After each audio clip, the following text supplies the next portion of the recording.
and received his journeyman status in 1983. Lawrence worked with his brother in their joint company, United Plumbing, before he formed his current company. Lawrence focused his future of his company has encouraged his grandsons who are enrolled in the plumbing program in Nova Scotia Community College. Mr. Speaker, I would applaud and congratulate Lawrence Willis on his notable achievements in business and for preparing and encouraging family members to continue his company. Thank you, Mr. Speaker. I want to thank all members for those thoughtful member statements as we get ready for oral questions put by members to ministers on this Tuesday, October 25th. Just a few days before Halloween. We'll move on. The Honourable Leader of the Official Opposition. Thank you, Mr. Speaker. My question is to the Premier. We have been bringing many examples to this House of Nova Scotians who are suffering from mental illness and not getting the help that they need. The situation keeps getting worse. This summer, a letter went out from the Mental Health and Addiction Services Department in Amherst to people who are on their waiting list. And the letter says, and I quote, "You were referred for individual therapy some time ago. Our waiting list is quite extensive. We are contacting you at this time to determine whether you wish to remain on the waiting list." My question to the Premier is this: why is his government trying to get people to quit the waiting list for mental health and addiction services instead of ensuring they get the help that they need? The Honourable Premier. Thank you, Mr. Speaker. In no way are we trying to get any Nova Scotian who requires support and services to quit any waiting list, Mr. Speaker, but the honourable member raises an issue of concern that I can assure him that we'll look into. The Honourable Leader of the Official Opposition. Well, Mr. Speaker, in fact, the government is writing to people on the waiting list and asking them to get off the waiting list. Maybe the Premier is not aware of that letter, but I'm sure the public relations people that he hires are, because no doubt we're going to see a press release sometime in the near future with the government patting itself on the back for shorting the waiting list, Mr. Speaker. But this is no way to do it. That letter goes on to say, "You were referred for individual therapy some time ago. Our waiting list is quite extensive. It is our hope in sending this letter that we'll be able to close a number of referrals, since many people have likely improved by waiting." Well, Mr. Speaker, you'd never send a letter like that to someone who's waiting for hip surgery or for cancer surgery, Mr. Speaker. Would the Premier condone sending letters like that to people who are waiting for a physical surgery like hip or cancer, hoping that they've improved by waiting? The Honourable Premier. Thank you, Mr. Speaker. I want to thank the honourable member for the question. There's no question, Mr. Speaker, that investments are required in mental health supports across this province. We've listened to clinicians to make those investments. But I agree with the honourable member that letter, if indeed that letter was sent out, it should not have been sent out. I told him in my first answer that I would look and get to the bottom of this, and Mr. Speaker, and I will report back to him. The Honourable Leader of the Official Opposition. Well, thank you, Mr. Speaker, and I appreciate that answer. I think it's important that the Premier look into this, Mr. Speaker, because, in fact, many Nova Scotians in Cumberland County, for sure, did get that letter, and I've tabled it here for this House. And, Mr. Speaker, I want to be clear. These are people suffering from mental illness, as sure a disease as any other physical illness, Mr. Speaker. They are on a waiting list because a doctor placed them there, and they need help. And to ask them to bump off the list if they're still waiting, Mr. Speaker, is not acceptable. This is happening in Cumberland County, but I would like to ask the Premier to also determine whether other letters have gone out of a similar nature in other parts of Nova Scotia. The Honourable Premier. Thank you, Mr. Speaker. As I told the honourable member, I will take the question he has, the information he's provided, and we'll look into it and we'll report back, Mr. Speaker, and let Nova Scotians know. But I want the honourable member to know from the very time, given the privilege to be the Premier of this province, we have made mental health an issue. The Minister of Health has invested in more mental health clinicians, listened to clinicians across this province, and ensure we provide services, working with our education system and Schools Plus to enhance mental health programs in our school system, Mr. Speaker. The issue of mental health is treated by this government like every other health issue, Mr. Speaker. And we'll continue to do so. But I do not want to dismiss the issue that the member has brought to this floor. I told him at the beginning of his first question that I will look into this issue. The Honourable Leader in the House for the New Democratic Party. Thank you. Mr. Speaker, my question is also to the Premier. Mr. Speaker, yesterday the Premier posted a video online He said he wanted to talk about education. What he really wanted to talk about was to parents and fuel their fears about a possible teacher strike. One parent called the video, and I quote, "a piece of propaganda aimed at creating divisions between parents and teachers," end of quote, and I'll table those documents. Mr. Speaker, will the Premier explain why he's trying to divide and conquer rather than listening to teachers' real concern? The Honourable Premier. Mr. Speaker, I want to thank the honourable member for the question. We have negotiated 2 different agreements, 2 different executives of Nova Scotia Teachers Union. Mr. Speaker, as recently as Monday, I was in a school in my constituency, continue to talk to teachers. I know every member of this party has talked to teachers, but it was important, Mr. Speaker, that I had a chance to speak to Nova Scotians to make sure they had the full facts of what was out there. We continue to lay those out in a positive, thoughtful way. Mr. Speaker, we look forward to the opportunity to continue to work with classroom teachers to make sure that they continue to improve the learning environment in the classroom across this province, and that they get an opportunity to continue to stay in front of our kids where I know they want to be. The Honourable Leader in the House for the New Democratic Party. Mr. Speaker, the video posted online yesterday was paid for by the government of Nova Scotia. When the government threatened to make changes to the senior pharmacare, the people of Nova Scotia were on the hook for the cost of mailing out thousands of apology letters. Mr. Speaker, why does the Premier think it's appropriate to continue to use taxpayers' dollars to clean up his messes? The Honourable Premier. Thank you, Mr. Speaker. The Premier of Nova Scotia has an obligation to speak to Nova Scotians, Mr. Speaker. The Honourable Leader in the House for the New Democratic Party. Mr. Speaker, the experts on education in this province are the teachers, students and the parents. Many teachers have written about the concerns, the frustrations about power school and crowded classrooms. Parents are worried about their children falling through the cracks, and all members of this House have received a letter signed by more than 300 students saying they do not support this government's treatment of teachers, and I'll table those documents. So, Mr. Speaker, will the Premier agree to stop the spin cycle and start listening to people who know education the best? The Honourable Premier. Mr. Speaker, I want to thank the honourable member for the question. That's exactly what we've done, Mr. Speaker. We worked with the Nova Scotia Teachers Union who told us they wanted smaller class sizes, so we capped class sizes, Mr. Speaker. We worked with the Nova Scotia Teachers Union who said there were too many outcomes from P to 6. We worked with teachers from across this province. We brought them in. We reduced those. Mr. Speaker, we realized we needed more math mentors. We hired more math mentors. Mr. Speaker, we even went and reversed the mistake of this previous government, the Democratic government, which cut reading and recovery, Mr. Speaker. It's positive. It's in the classrooms, Mr. Speaker. I hear the Conservative member standing up at the opposite side, Mr. Speaker. They're going to have to be counted at some point, Mr. Speaker. Are they going to stand with teachers and classrooms? Are they going to defend the actions of the previous government that cut $65 million out of the classrooms, Mr. Speaker? We're going to continue to invest in education, Mr. Speaker, invest in teachers, invest in classrooms. The Honourable Leader of the Official Opposition. Thank you, Mr. Speaker. I want to return to this mental health letter that went out. I was perfectly prepared to accept that the Premier was going to look into it, but of course he couldn't help himself, and he had to try to tell Nova Scotians that they were serious about helping people with mental illness at the same time that he's spelling out those usual talking points, Mr. Speaker. The reality is that thousands of Nova Scotians are getting letters that are going to bump them off the waiting list, Mr. Speaker. So I am going to return to that letter because the letter was very clear, Mr. Speaker. It says you're dropped off the waiting list unless we hear from you otherwise, and then it suggests please be aware of our coping skills workshop that runs 3 times a year. Mr. Speaker, does the Premier really think it's okay to bump people who are suffering from mental illness off the mental health and addictions wait list and refer them to a coping workshop that happens exactly 3 times a year? The Honourable Premier. Mr. Speaker, I want to thank the honourable member for the question. I gave him an answer. I said I'll look into the situation for him, Mr. Speaker, report back. I don't know what it is, Mr. Speaker. He can't handle it when I give him an answer. He says I don't give him an answer. Fact of the matter is, Mr. Speaker, I said to him at the very beginning, this is unacceptable. I'll look at it. We'll go forward. But we have made investments, Mr. Speaker, in mental health across Nova Scotians. We've listened to clinicians to make sure we put community-based mental health services in communities across the province.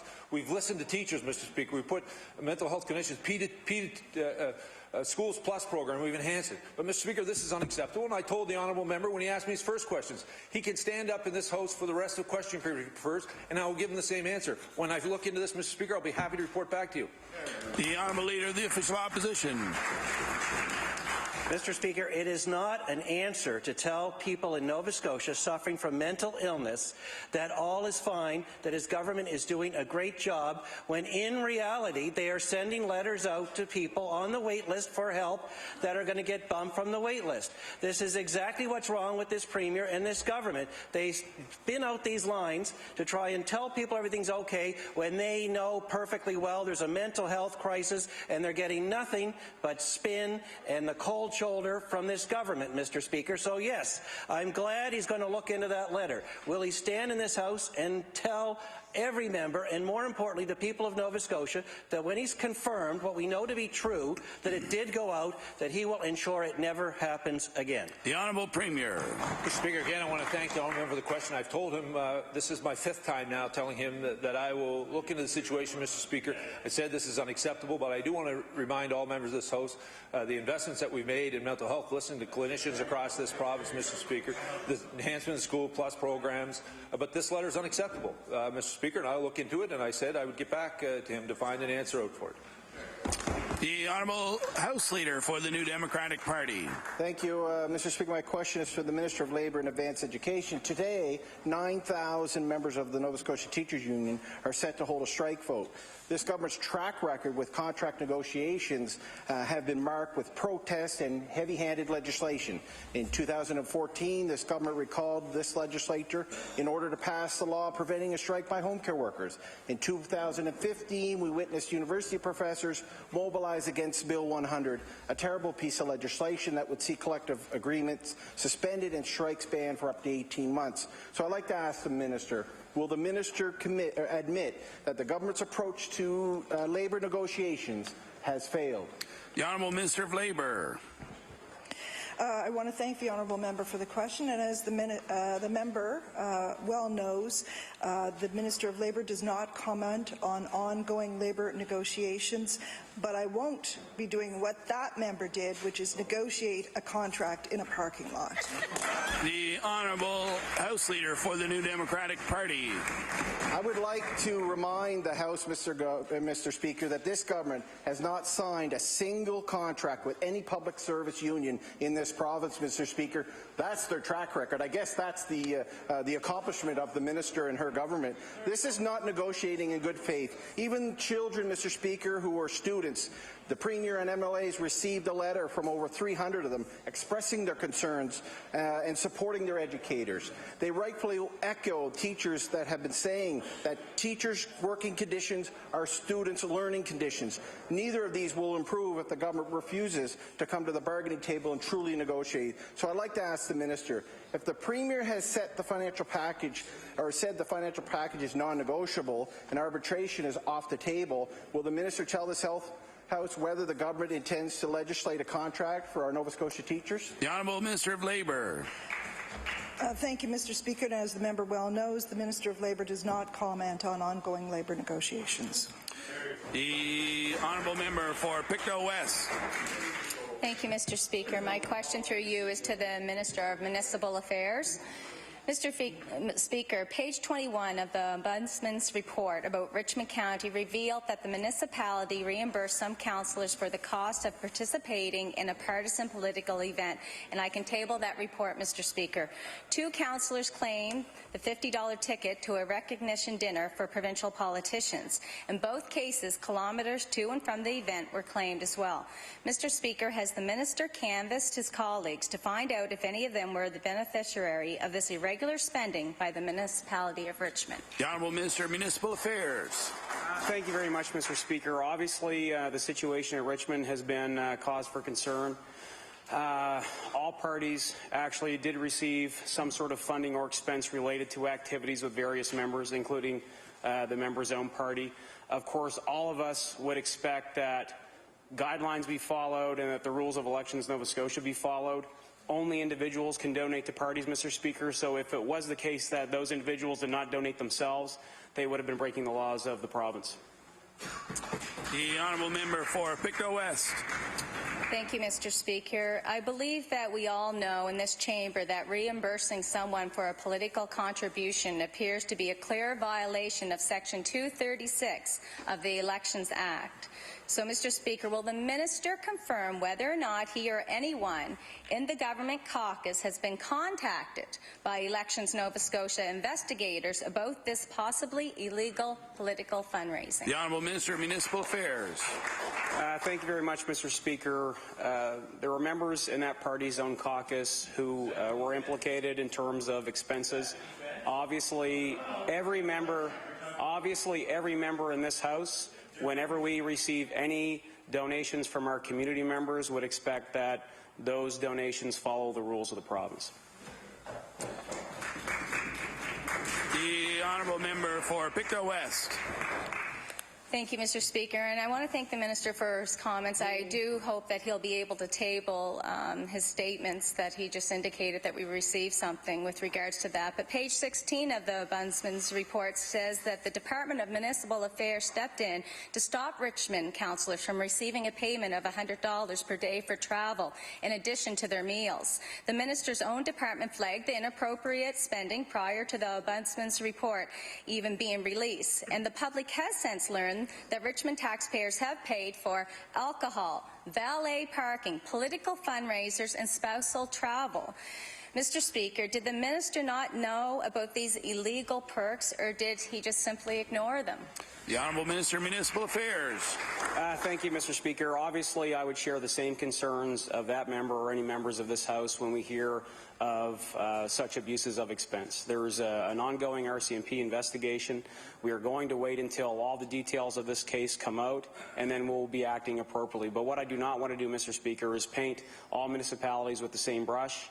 There were a specific set of circumstances here that are currently being investigated and addressed, and if there's further action needed in our department, of course, we are there to proceed. The Honourable Member for Pictou West. Thank you, Mr. Speaker, and I agree. I don't believe all municipalities should be painted with the same brush, but we need to clear up this scandal. And the Minister knew there was a problem in Richmond. The Ombudsman's report says that the department stepped in once to stop the $100 per day travel bonuses. And just last year, a Grant Thornton audit examined travel expenses and corporate credit card usage by municipal staff and councillors. The audit contained 20 findings and related recommendations. Mr. Speaker, we know that last week the Premier put the hammer down on nursing homes with auditors. Why wouldn't the Minister of Municipal Affairs dole out the same treatment to Richmond councillors and staff for the sake of the taxpayers of Richmond County? The Honourable Minister of Municipal Affairs. Thank you very much, Mr. Speaker. In fact, the audit that the member is referring to came about because of a recommendation from our staff in our department. There was red flags in the audit that all municipalities have to provide to us every year. We sent a recommendation back to Richmond that they should undergo, because of these red flags, a forensic audit, which they did. The Ombuds Office took it upon themselves to conduct an investigation, and that has warranted an investigation through the RCMP. Obviously, there are serious concerns here, and we do need to wait for these investigations to conclude so we can act appropriately. But, Mr. Speaker, to suggest that the localized decision-making of these independent councils and independent councillors has anything to do with advice they're getting from municipal affairs is completely outrageous and false, and should not. I don't think that member should be continuing with that level of rhetoric in this chamber. The Honourable Member for Truro, Bible Hill, Millbrook, Salmon River. Thank you, Mr. Speaker. The Minister of Education likes to talk about class caps as one of the major improvements they've made to the education system. However, she neglects to mention that the NDP put class caps on primary to grades 3, and this government has seen 85 classes across the province now exceed the set limits. For instance, in 2015 school year, there were 72 classrooms over the cap.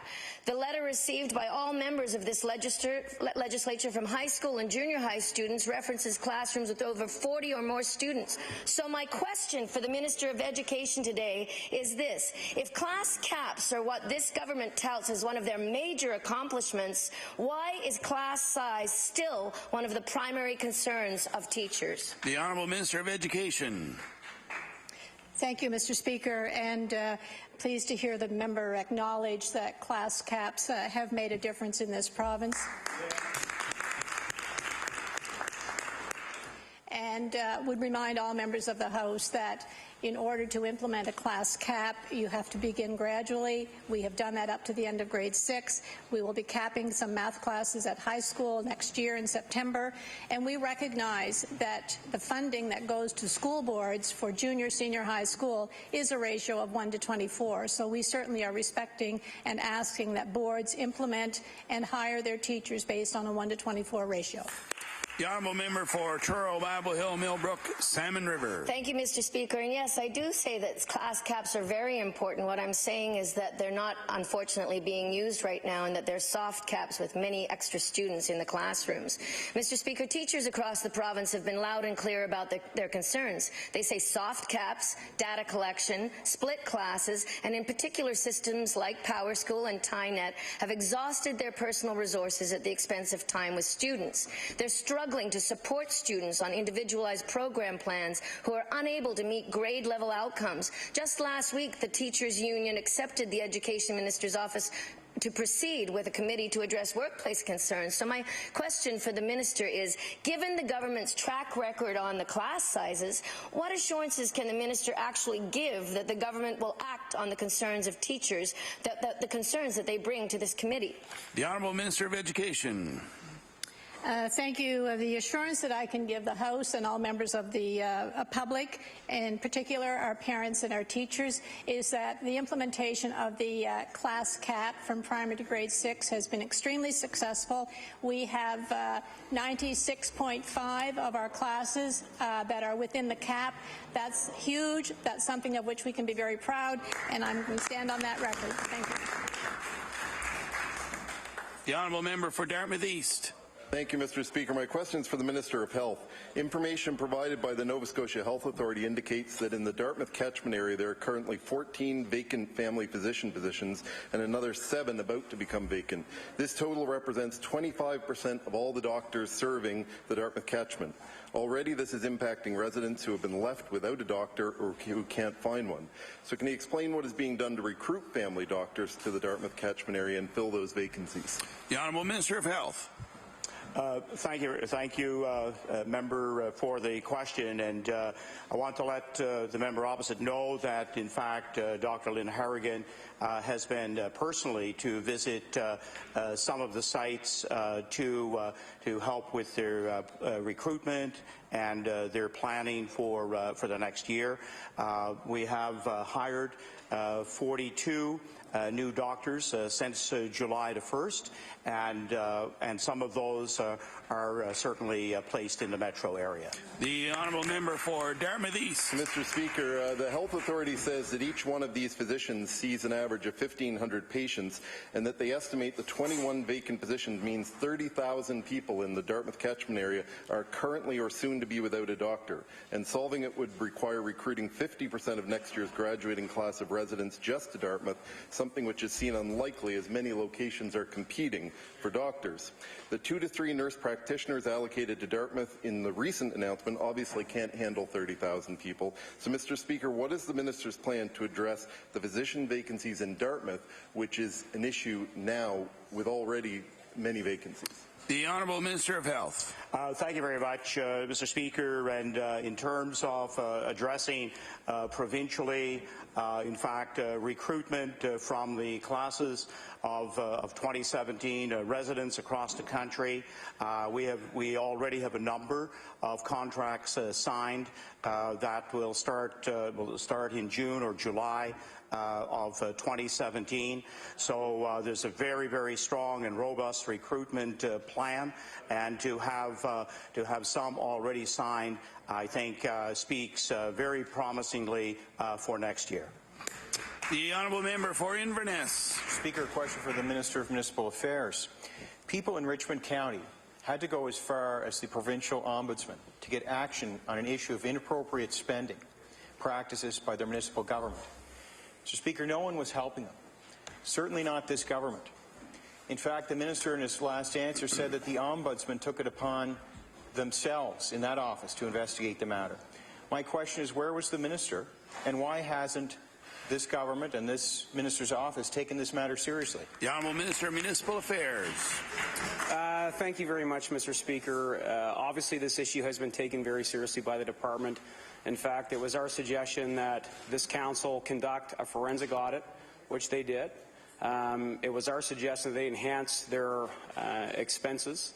But then it became clear, Mr. Speaker, that there's actually rules in place that were being broken in the local level. So it is the responsibility of council to conduct their business on behalf of their citizens. They are held accountable to their citizens through a vote, and that has recently happened.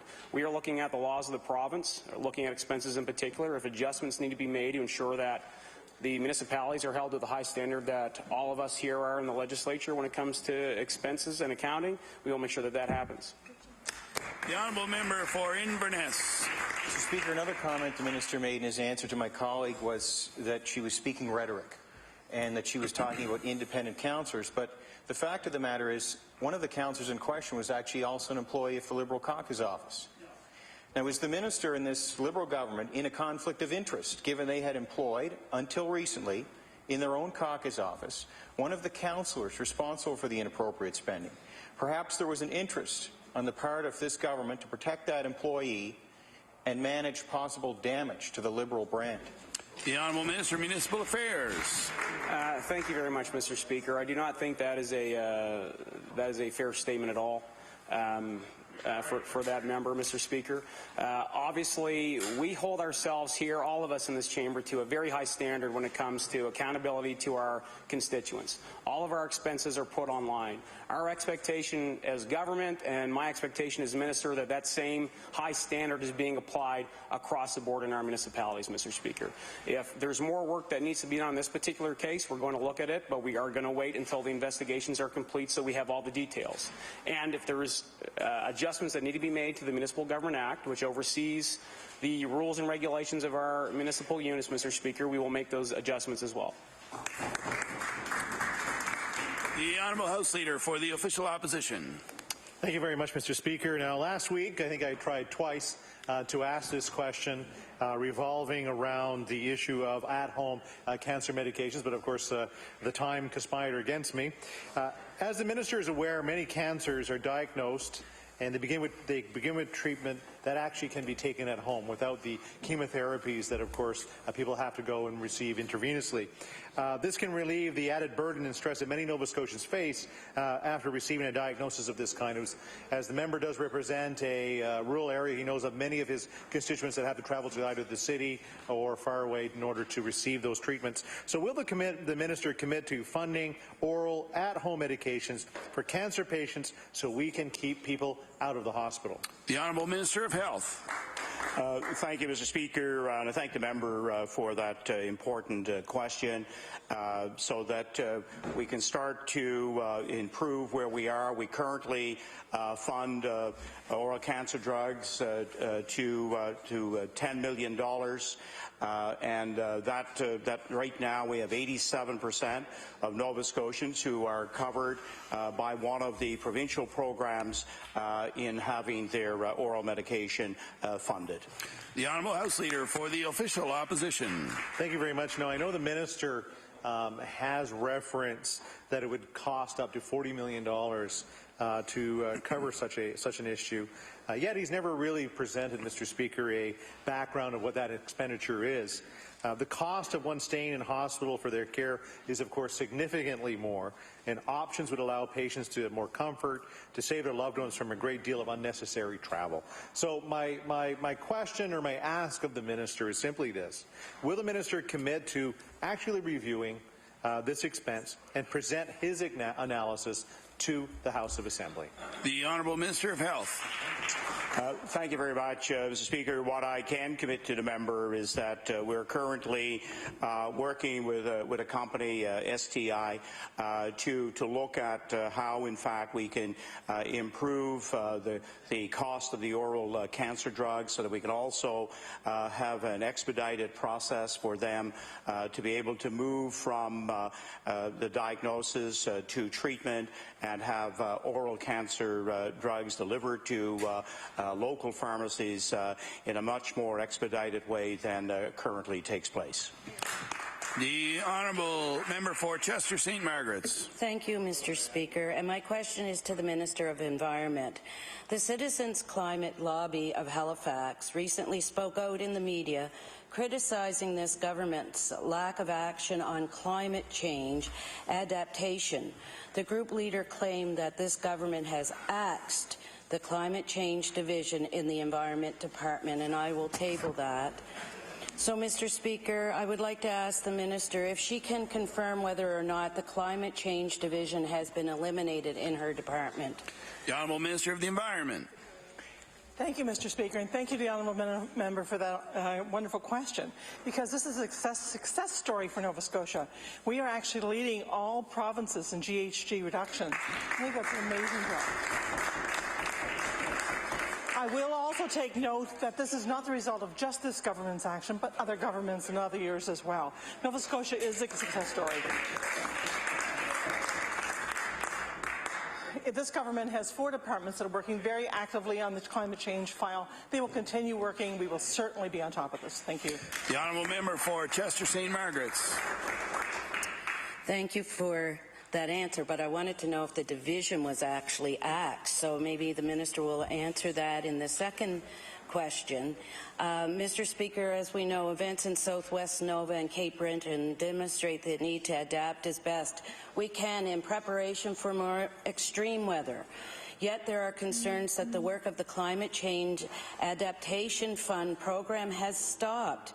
This program was launched in 2010 to support communities in identifying and assessing the threats and opportunities related to climate change. So I'll ask the Minister, what work has been done through this program in the last 2 years, and will she table that work in the House and also answer whether the division was axed? Thank the Honourable you, Minister of the Environment.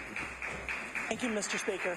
I can tell the member opposite that climate change continues to be a major effort and a major consideration of this government. We can't deny what's happening with the flooding, with the drought, all these different issues that are going on.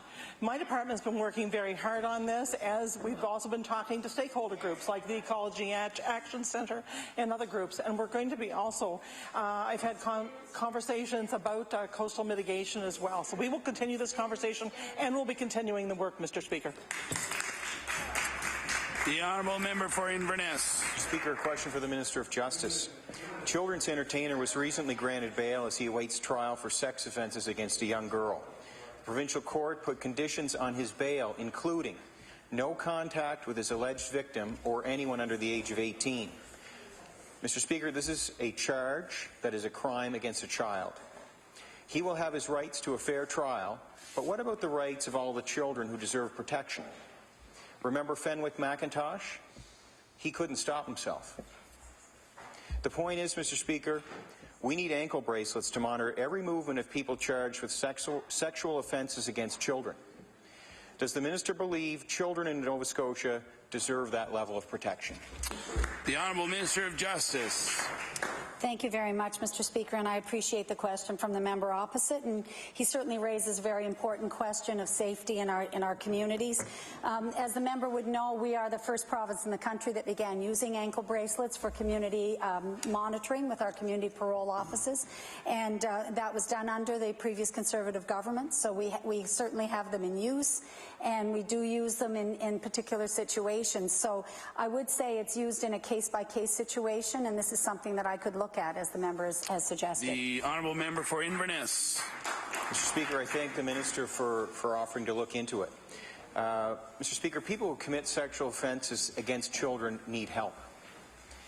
And until they get that help, they need help to keep from doing it again. In September 2012, we all remember the story of David James LeBlanc, who was wanted in connection with sex crimes against a teenage boy who was tied up in a remote cabin.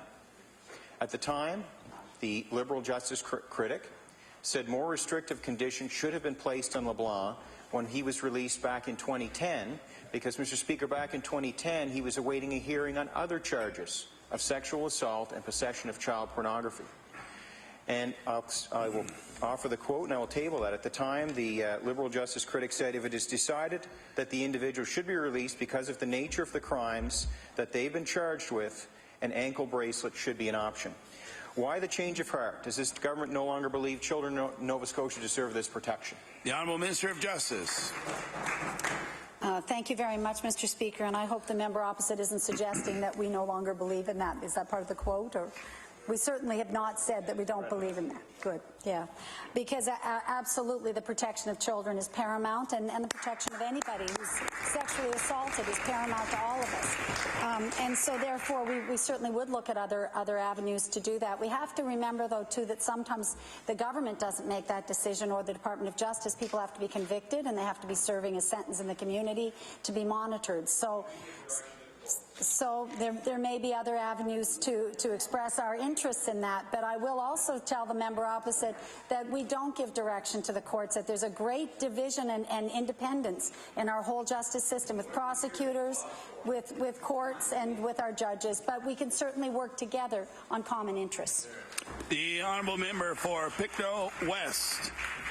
Thank you, Mr. Speaker. Mr. Speaker, last week, Nova Scotians learned that a Halifax doctor had his license suspended for a month after he failed to properly post a sign warning women patients that he can't treat them without supervision. The doctor was first disciplined last year by the College of Physicians and Surgeons after admitting professional misconduct during a PAP examination. He also served a brief suspension when he returned to work, but had failed to post the warning sign. Mr. Speaker, does the Minister of Health believe that a 4-week suspension is sufficient in this case? The Honourable Minister of Health. Thank you very much, Mr. Speaker. I thank the member for the question opposite. And really, it's one that the College of Physicians and Surgeons really have to address in terms of disciplinary action that doctors receive from time to time. The Honourable Member for Pictou West. Thank you, Mr. Speaker. I do believe, though, that the Department of Health and Wellness should have a say in this. I mean, really, posting a sign in an office seems like a very mild warning for any woman that could be in jeopardy of being taken advantage.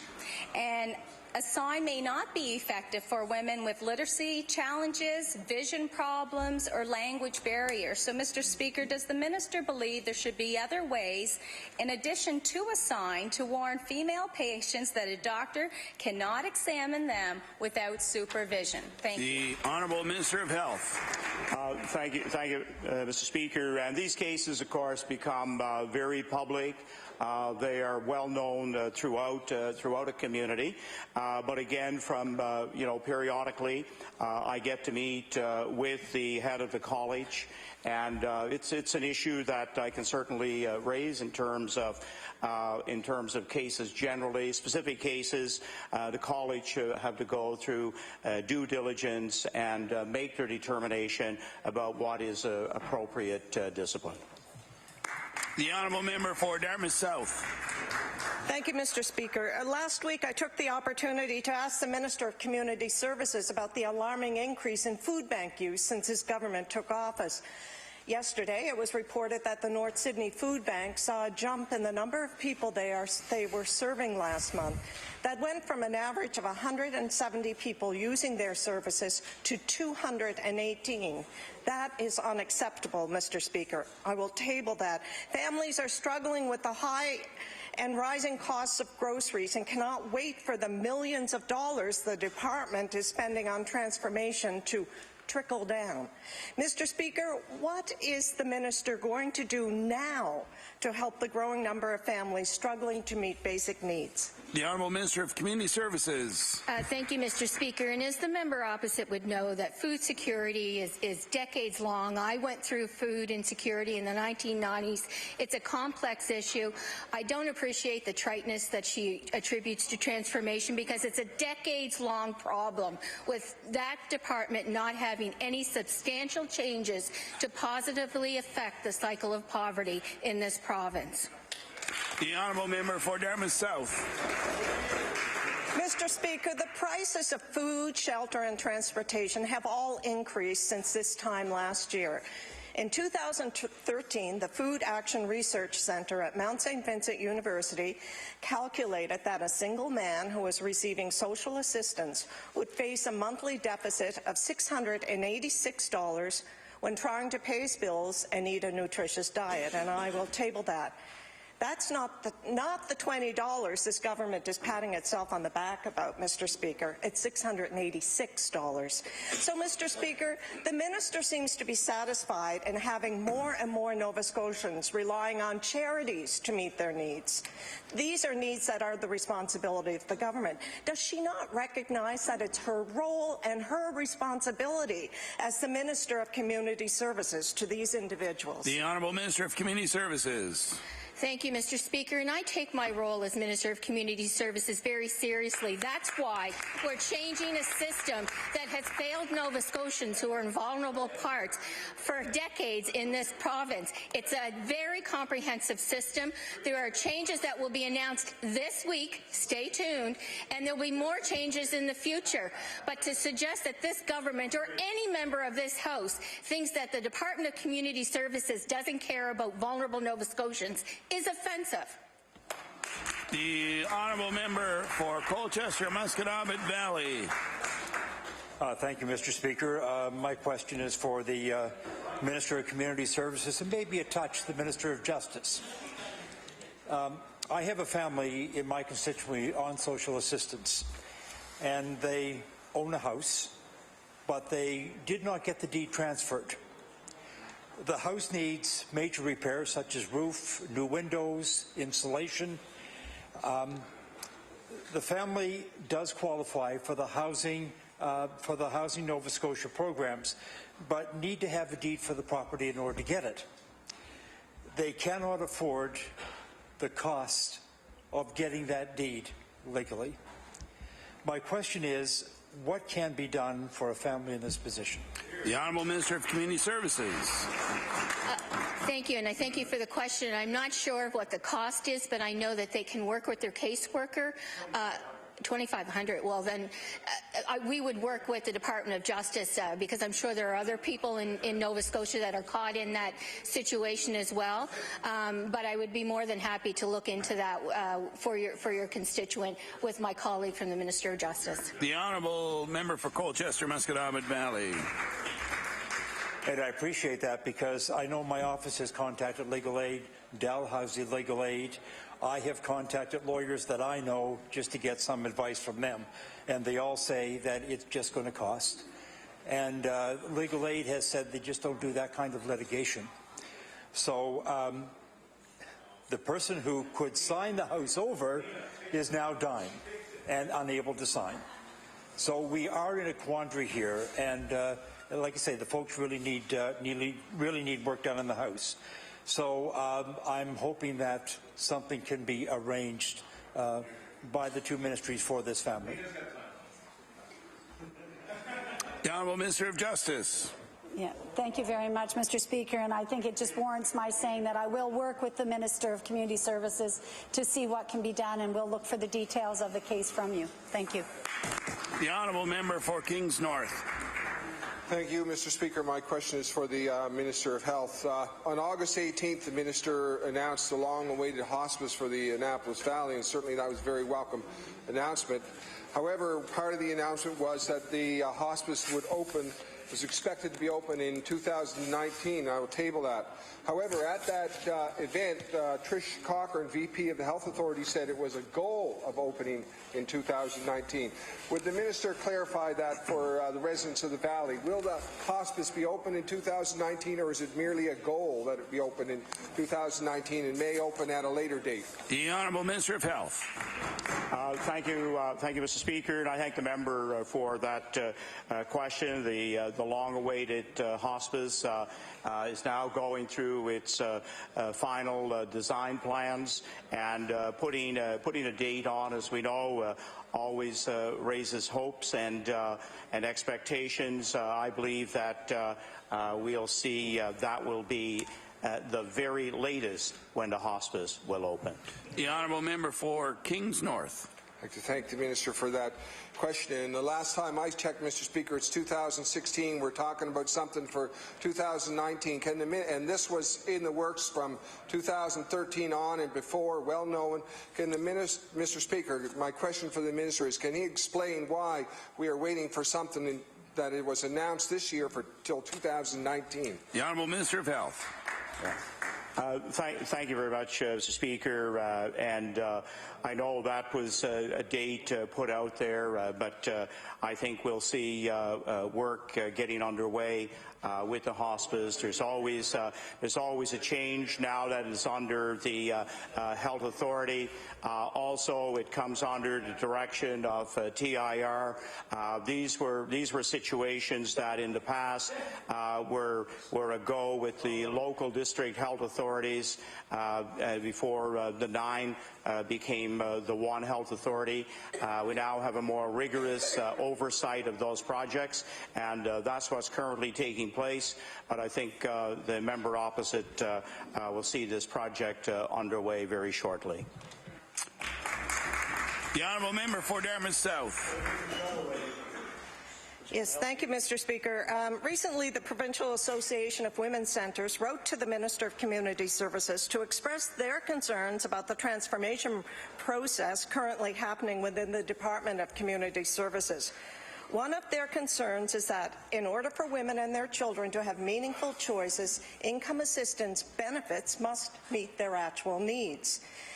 In her response to this letter, the minister has said that the issue of income adequacy is part of the analysis being done within the department. So, Mr. Speaker, can the minister explain what standards or measures the department is using to define adequate income? The Honourable Minister of Community Services. Thank you. And what she neglected to talk about was the first part of that letter where they said transformation was long overdue in the province of Nova Scotia.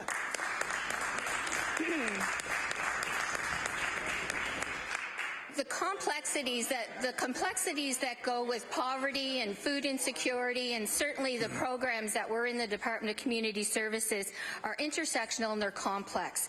It's not just about benefits. It's not just about one thing or another. There are many challenges that people on income assistance face, and so everything from income adequacy to benefits to education supports to supports for persons with disabilities to investments in child welfare are all part of that basket. And to simplify the cycle of poverty just does it an injustice and doesn't get anybody any further ahead in any province. The honourable member for Dartmouth South. Mr. Speaker, in 2000, the government changed the ESIA rules to exclude post-secondary school students from receiving assistance and instead directed them to student financial assistance to cover their costs. This effectively shut out many high-need students from the possibility of attending university. I'm sure the minister would agree that students now should be afforded the same benefits as past generations of recipients. In her response to the Women's Centre, the minister says that the transformed ESIA system will offer improved post-secondary and employment programs, which will be specifically focused on removing barriers. Mr. Speaker, will the minister agree to change the regulations to allow ESIA recipients to attend college or university while receiving benefits? The Honourable Minister of Community Services. Actually, Regulation 67 does just that. It enables people to go to university. But I would invite the member to join us Thursday in the media room at 11 o'clock with my colleague, the Minister of Labour, as we make some very poignant, very focused investments in post-secondary education for persons facing poverty challenges in Nova Scotia. The honourable member for Kings North. Mr. Speaker, my question is for the Premier. Mr. Speaker, on Tuesday, the Premier quoted a very favourable comment from the BMO Provincial Monitor Fall 2016 report that said real GDP expected to grow at 1.1%, up from 0.8%, would be the best in Atlantic Canada. Because of his rose-coloured glasses, the Premier failed to mention is that the report had plenty of bad news in it. This is what it said about our labour markets.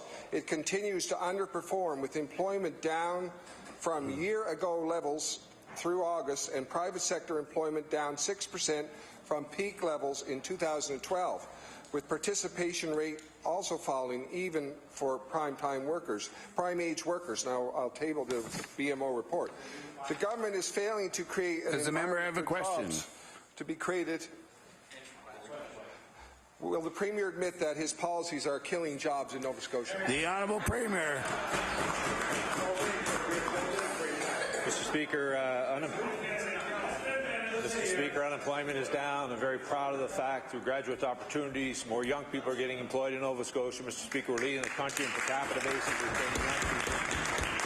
We've provided more apprenticeship opportunities in this province. Mr. Speaker, today we heard that Conduct Technologies, led by Halifax health tech entrepreneur, raised $9 million, Mr. Speaker, with Series A round investment just today, one day alone, $9 million. Later in the morning, we heard that there was a Halifax-based big data company, Mr. Speaker, led by a Dow grad that was acquired for over $20 million, Mr. Speaker. Mr. Speaker, those are all positive signs, Mr. Speaker. The good news is, unlike the opposition, most Nova Scotians are optimistic, Mr. Speaker, about the future of this province because they have a government that is working with to ensure that their children get an opportunity, Mr. Speaker, to build a life in this province, to find a good job in this province, Mr. Speaker. And, Mr. Speaker, let me say to you, not only isolated to urban Nova Scotia, Mr. Speaker, we're seeing the investment in the wine industry, Mr. Speaker. The honourable member should know he joined me, Mr. Speaker, at an announcement, Mr. Speaker. We're always looking to build on the economy of Nova Scotia. Member for Kings North.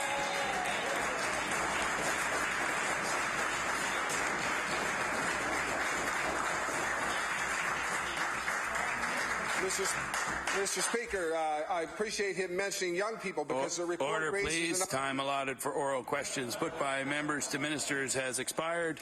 We'll now move on to government business. The Honourable Government House Leader. Speaker, to please call public bills for second reading. We'll now call public bills for second reading. Speaker, to please call Bill number 41, the Residential Tenancies Act. We'll now call Bill number 41, the Residential Tenancies Act. The Honourable Minister of Business and Service, Nova Scotia. Thank you, Mr. Speaker. Mr. Speaker, I move that Bill number 41, an act to amend Chapter 401 of the Revised Statutes 1989, the Residential Tenancies Act, be read for a second time. Mr. Speaker, it's my pleasure to rise in the House today to speak to these amendments. We know that many Nova Scotians are renters and landlords. In fact, Mr. Speaker, over 300,000 Nova Scotians, about 1/3 of all households, rent their homes. Therefore, it's important that where